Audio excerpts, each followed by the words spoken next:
this life was all I ever wanted. I'm not leaving. Not yet. I was hoping you'd say that. We gotta hit the streets, make some money. People like us must destroy people like him. Buckle up.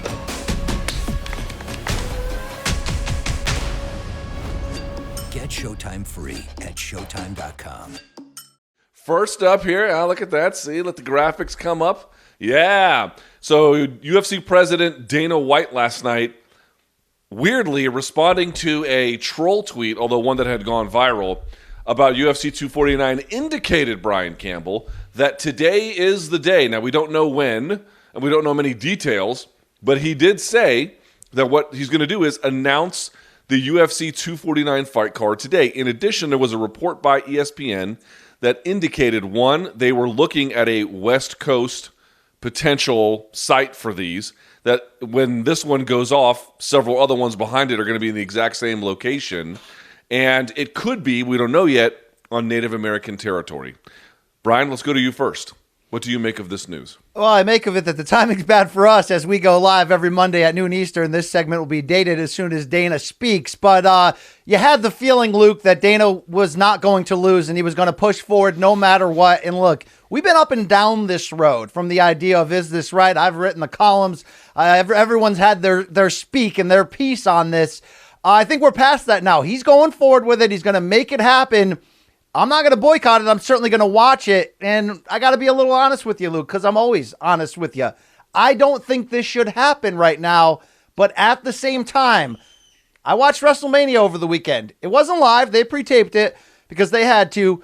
But to feel good again, like you got something live, something that's real, something that matters, something that you can't press pause on, something that's happening in the moment, felt pretty damn good, Luke. If they want to be reckless and crazy enough to go forward with this, I'm going to watch this. So I stand with Khabib in his decision that it just doesn't make sense right now to go forward with this. I do not like the potential of Tony Ferguson maybe ruining the Khabib fight by taking one in between. But they're going to throw hands. I'm going to be watching. I'm going to be working. What else are you going to do to me, Luke? You can't make me stop. No, nor would I try to. I look, this is the weird part about this whole situation, which is for media, it's not really clear what the right answer is. On the one hand, your job, depending on the job description, could be to cover it no matter what. Some of us have a little bit greater degree of latitude. I don't really know what the right answer is. I have to kind of figure it all out. But to me, I'm interested less in who's on the card, although it seems like Ferguson versus Gaethje is a foregone conclusion because in that same tweet, I should note, Dana White said, there's no way Team Khabib is going to be on us. That's the Twitter handle for Nurmagomedov. So he's not going to be on there. So you feel like that's your main event. I just got to tell you, I find it weird, right? Because, number one, I'm less concerned with who's on it than where is it. And then I'm really curious to see what the safety protocols are for this event because folks are saying all you need is testing, but you don't. That's hardly sufficient. Do you have tests every single day? If someone tests positive, what's the protocol? By the way, if you have enough tests to test everyone every single day, which not just the fighters, but the staff and everybody else, why aren't those tests going to more needy people in more medically desperate situations? So that's kind of weird. Why is everyone traveling? That's not great. I mean, there's a million other questions you could ask about this. The other thing I got my eye on about this, Brian Campbell, and it's sad to say, but it's kind of true. Not kind of true, it's definitely true. In the last 10 weeks, at least 10 million Americans have lost their jobs. Janet Yellen, head of the Fed, today announcing that she thinks unemployment is somewhere around 13%. I mean, we're headed towards numbers that you haven't seen since the 1920s, basically. So here's my question back to you about this. Let's say they can pull it off, and they just, from a hard-headed standpoint, they just might. You've already lost Khabib. That was confirmed. Now you're going to go forward with a location no one knows about, with a card I guess we'll find out about today, but you've lost the majority of your star power. How can you put on a card and make money when you've lost your star power when you have historic levels of people losing their jobs? I just don't know that it makes sense. A free show on ESPN, maybe I could squint and buy it. A pay-per-view, I'm less convinced. You know, we're going to have to see if they go forward with that idea that it has to be on pay-per-view. Who knows? Maybe they would try to take advantage of the potential audience at hand.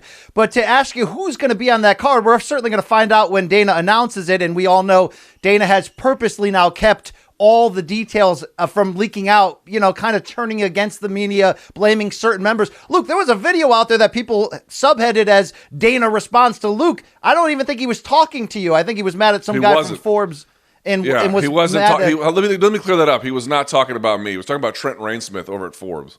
And look, Dana's making that decision. That's fine. But if he gets Justin Gaethje, Tony Ferguson, obviously that's a fantastic main event. It would be pay-per-view worthy. If you stick with that same co-main that they have with Andrade and Namajunas Part 2, maybe you add on Rosenstruck and Overeem, which was going to main event the other card, and you add on a couple of those fighters in between from those 3 canceled cards who were in shape, who are ready, willing, and able to do it. You actually could make a card. So here's what I'm saying, Luke, because I've been on both sides. I've been in the middle. The answer to everything is normally in the middle. I know Donald Trump just had that meeting with the heads of each pro sport, Dana White included in that, Vince McMahon and the WWE, the commissioners of most sports. They were sworn to secrecy. Some of the news had leaked out. I would almost like Trump and Dana to get together and say, look, I know, Dana, you want to go forward with all this stuff moving forward, so let's not do it recklessly. Get your private planes out. Let's fly all the fighters into Vegas. They're all going to stay in the PI. The fights are going to happen next door at the Apex. Let's do this as safe and smart as humanly possible. Everybody's training in the same safe place. Everybody's eating in the same place and sleeping, and let's make some fights. If you have to believe, Luke, at this point, if Dana's going to do it no matter what, I almost say let's help him do it. Let's do it as safe as possible rather than let's let people coming from all corners of the globe to some random reservation. Yeah, well, here's the thing. I know for a fact California has canceled all combat sports as a commission through the end of May, which is why UFC San Diego is canceled, postponed, whatever the wording is. Nevada won't even meet to hand out any potential licenses or assign any ringside physicians or timekeepers or judges. So you actually can't do it in Nevada and you can't do it in California unless maybe it's on Native American territory. So when they say West Coast, I don't know what they mean. Would you go to Washington State, which has been the epicenter on the West Coast of the outbreak, although the state's doing a pretty decent job of containing it? Do you go to Oregon, Portland somewhere? Maybe I don't really know. Luke, you ever fly over the Rockies? There's a lot of open space out there in Utah and Montana. Right, but here's the key. So far, the UFC, I see a slow trickle of interest from mainstream sports entities paying attention to this. Not much, not any kind of game-changing amount, but a little amount. But if they start going to a place inside North America where they're self-regulating, which I know they do in certain territories overseas by a virtue of necessity, but if you're doing one in the States where you don't have a commission involved, or by the way, even if you go to Native American territory, Mohegan Sun, that's not the case. I don't know exactly what the response would be from the mainstream, but I wonder if it might be different. On one hand, I kind of think they just think we're all barbarians who deserve whatever fate comes our way. On the other hand, I wonder if that might invite additional scrutiny.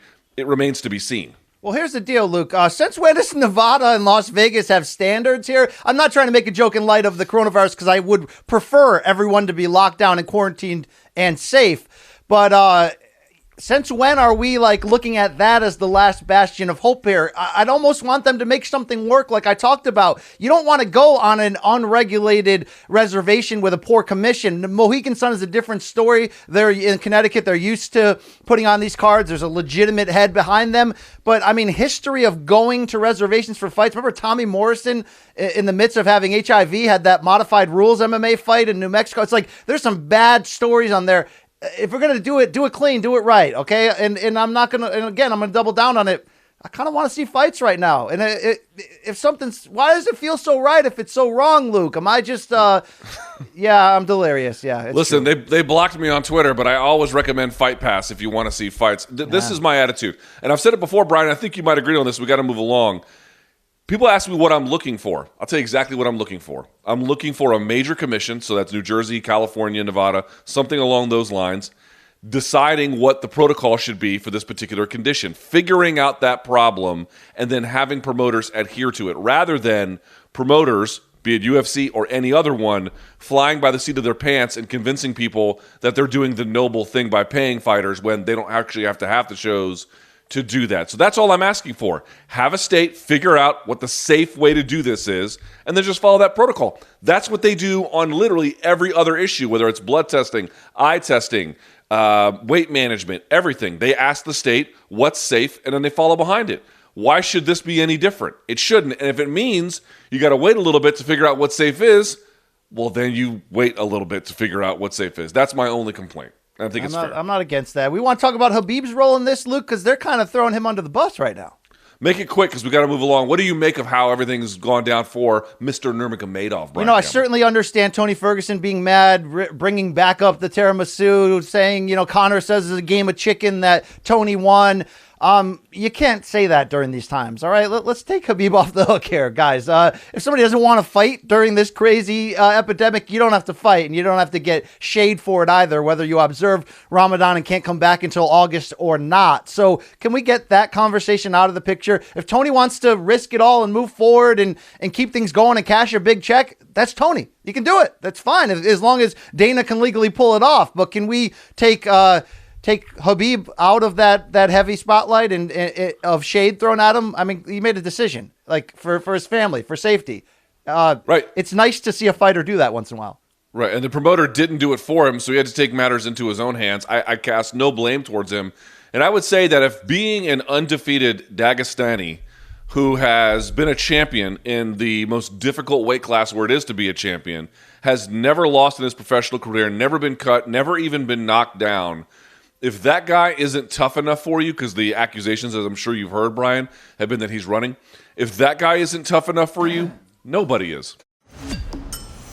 This life was all I ever wanted. I'm not leaving. Not yet. I was hoping you'd say that. We gotta hit the streets, make some money. People like us must destroy people like him. Buckle up.